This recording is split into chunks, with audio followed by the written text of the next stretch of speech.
Soal kedua statistika. Ingin melihat analisa Anda terhadap data ini.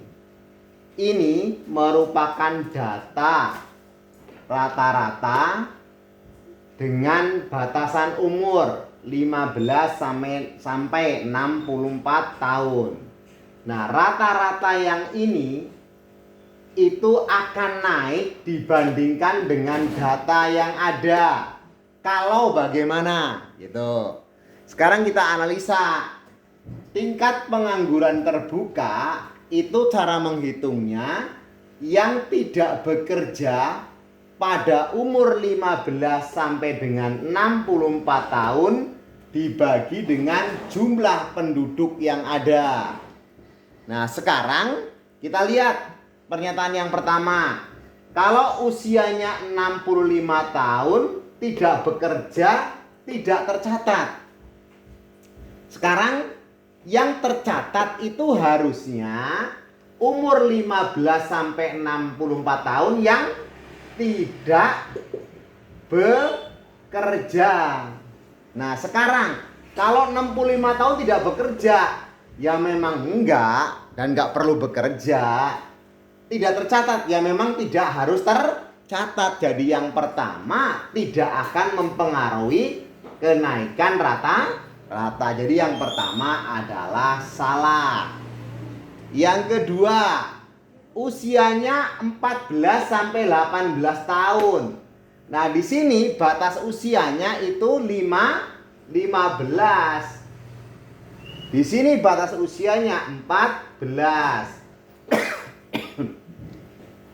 Jadi memang tidak perlu dicatat.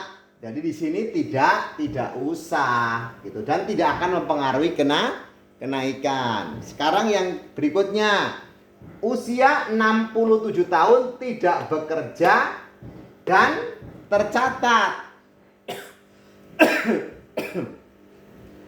Kalau usia 67 tahun tidak bekerja, dia tercatat sebagai orang yang bekerja. Berarti di sini yang bekerja itu harusnya cuman sampai 64 tahun. Nah, di sini 67 tahun tidak bekerja, tercatat. Nah, kita lihat soal yang keempat dulu sebelum ketiga.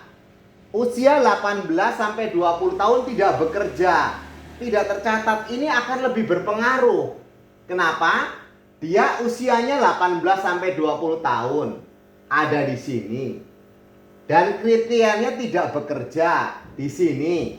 Tuh. Kemudian dia harusnya kan tercatat.